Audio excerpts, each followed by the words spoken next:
Hi, I'm Carrie Sigan, CEO of Stone Age. Welcome back to Reflect Forward Advice from a CEO. I am so happy you are here today.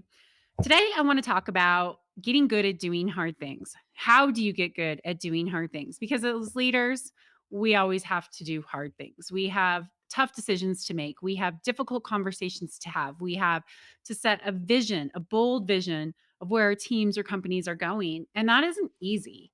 And as I like to say, the only way to get good at doing hard things is to do hard things. And you can do it, even if it means taking a little bit of a risk, getting a little bit vulnerable, failing even.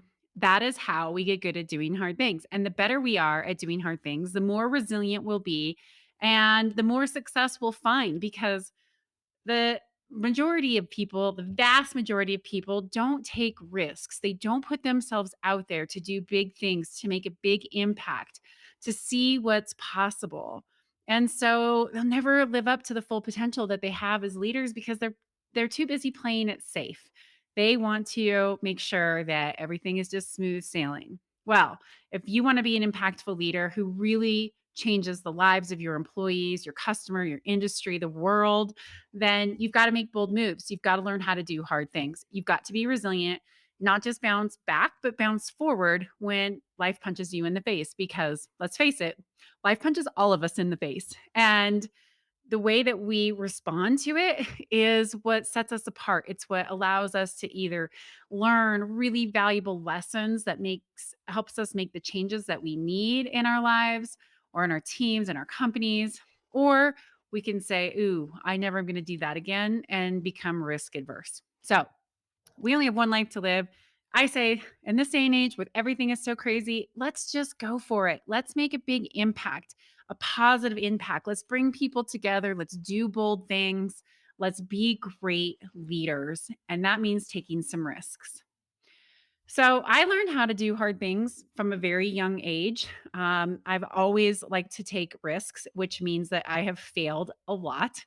I remember when I was 16 years old, my mom told me, "When you're 16, you are out of this house." And this was said with kindness, nothing but kindness. But when you're 16, you are out of this house. I don't care if you work at Walmart for the rest of your life, but you are leaving.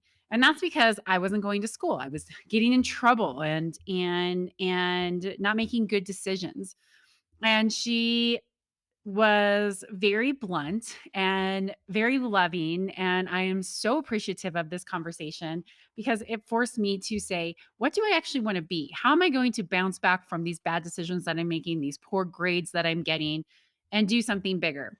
From that moment on, I decided that's it. I'm going to get my act together. I'm going to go to Colorado School of Mines. I'm going to go there on a softball scholarship. And I put my head down and I worked hard and I got the grades to be able to get into School of Mines where I studied engineering and I got a softball scholarship because I called a coach and put together my video and she came and watched me and I made it happen. But that was a tough thing, right? To be able to bounce back from, especially as a teenager when you're you're just forming your resiliency and your accountability. So that's an example of, how to really say, "Oh, this isn't going well. I'm going to make a change so that I can bounce back. I can be what I want to be." And it wasn't easy. It wasn't easy to come back from poor grades and bad decisions. But when you make that decision that you're going to do it, good things can come from it. And I've carried that on throughout my whole life. And as CEO of Stone Age, I've really learned to cultivate this idea of bold moves and doing hard things. I've certainly made a lot of mistakes, and I've always appreciated those. In fact, in my first year as CEO was the 2008, 2009 economy crash. And oh my God, what a great experience. I had no idea what I was doing, but I had to dive in and figure it out and how to make sure that my employees knew that we were going to make it and that they knew what to expect. And so I had to figure out how to have hard conversations about what the future was going to bring and why sales were decreasing and what it meant to all of them so that I could lead them through it and bounce back to 2010, which we had a great year. Same thing in COVID. All of these things are teaching you how to be a more resilient leader.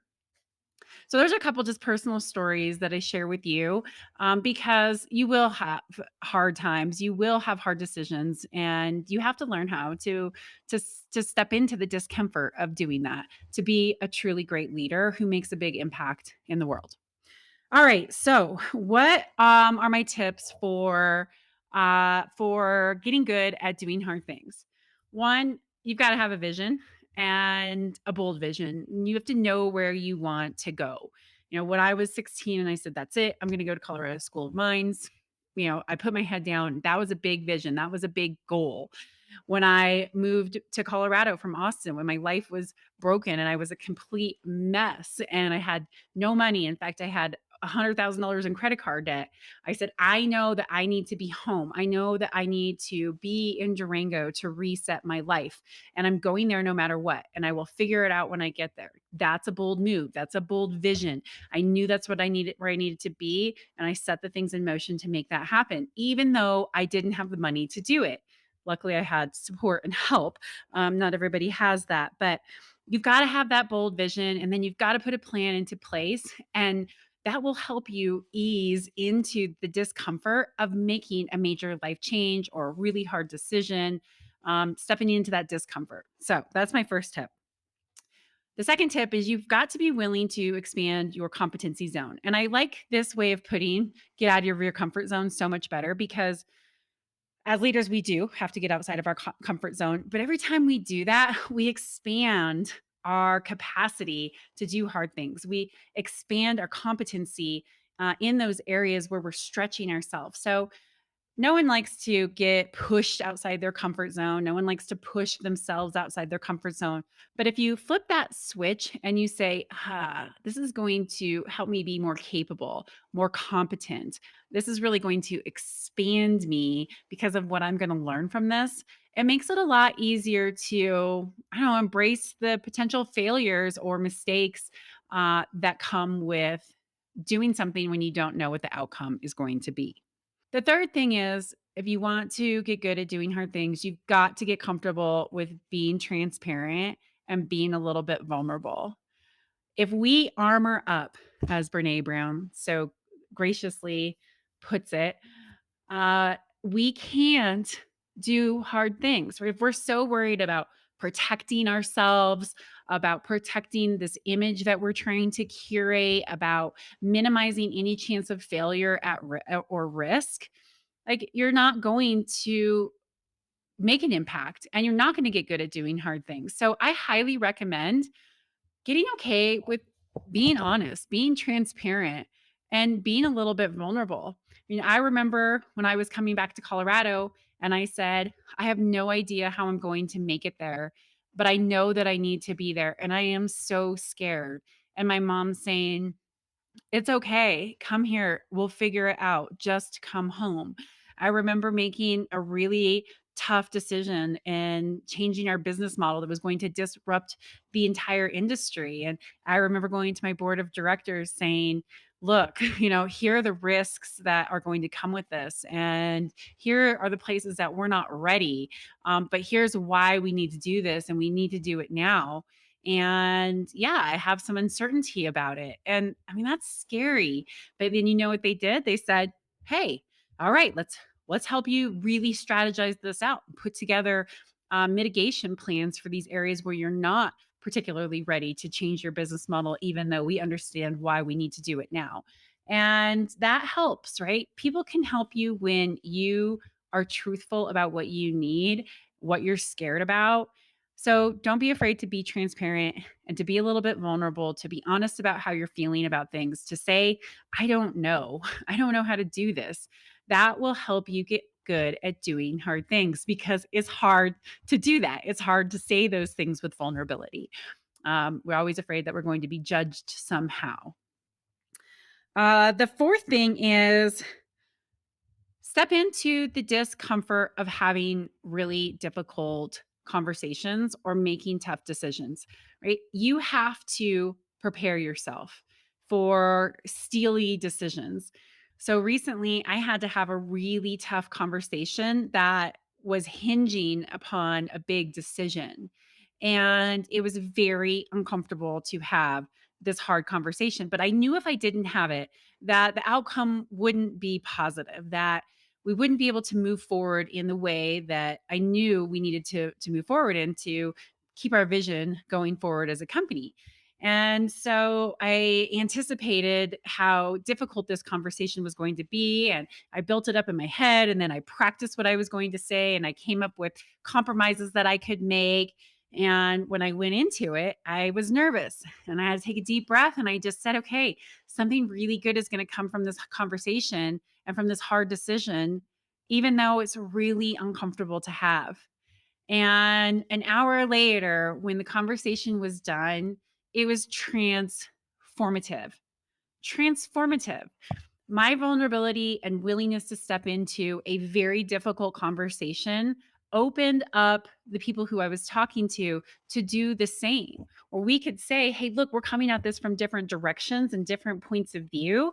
And let's be okay with that. We don't have to try to convince each other of our positions. Let's work together to find a compromise so that we can make this really big decision.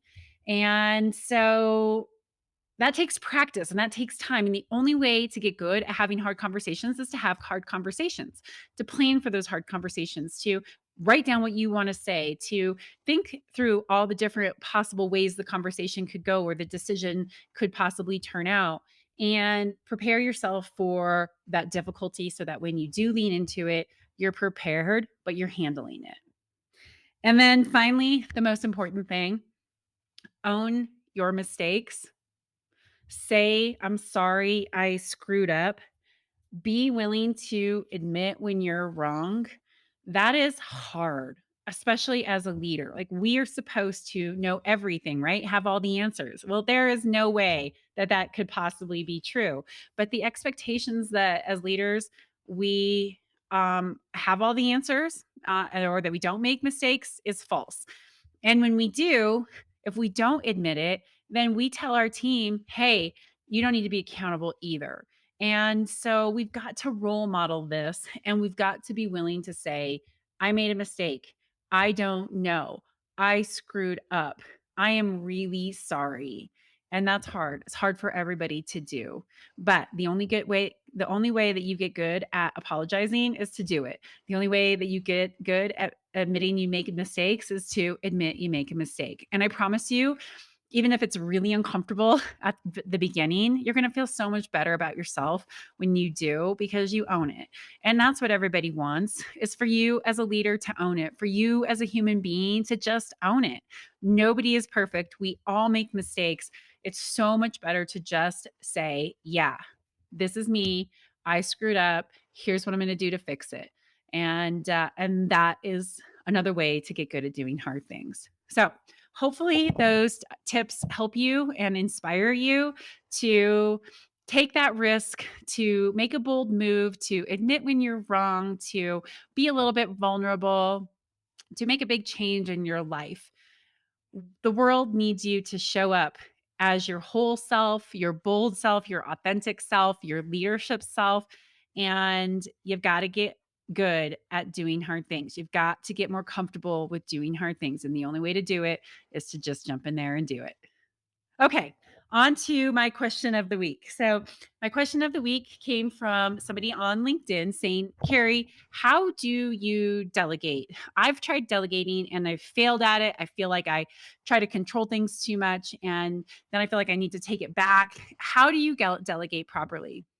And so this is a tough one, especially if you're transitioning from an individual role or doer role into management, like we're wired to do. And so I always tell people when you're in that mode to ask yourself, should I be doing this or should I be managing this? And if the answer is managing it, then make sure you delegate it. The number one tip that I have for delegating is to be really clear about what you're delegating and why you're delegating it. That is so important. Help people understand the importance of this task. So, what I do is I say, hey, I'd really like you to take this on. Here's why it's a really important thing to do. Here's how it ties into your goals, your team's goals, the company's goals, to give that bigger picture so people understand the why. Then I say, this is the outcome that I would like. And maybe it is, hey, I just need it done. Go ahead and figure out how to do it. Or maybe it's like, hey, I need this particular outcome. Here's a couple things that would really help you. And sometimes you say, hey, these two things I for sure need you to do and do it this way as you are moving towards this outcome, because these two steps are really important and critical that we follow in the process, right? Be clear about what you want. Now, this doesn't mean dictating every single step of the task, right? You want people to own it and have autonomy, so you don't need to micromanage what they do or be upset when they go do it a different way than how you might have done it. As long as you're setting the outcomes and the expectations, let them have that autonomy, but they need that to be successful in delegations. Make sure you're clear about the timelines and what those expectations are for deliverables. What does success look like?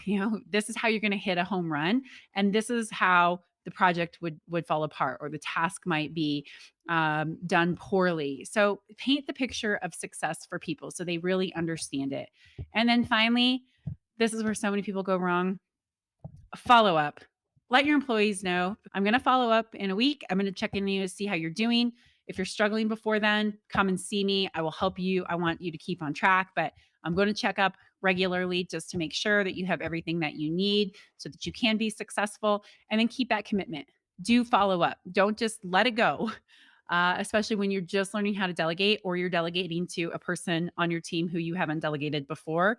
That follow up allows for people to tell you that they need to see a course correction, or, hey, I'm really struggling with this. And it lets you know if people are able to keep that commitment, or if they're in over their heads, so that you can step in and help or provide guidance if needed. So, those are my tips on delegation. Hopefully, that helps. All right, that is it for this week's episode of Reflect Forward, Advice from a CEO. I hope you enjoyed it. Join me next week for another fantastic interview. And if you like this podcast, please like it, write a review, subscribe to it, share it with a friend, subscribe to my YouTube channel. I really appreciate it. It always helps with the algorithms. Thanks so much. Have a great day.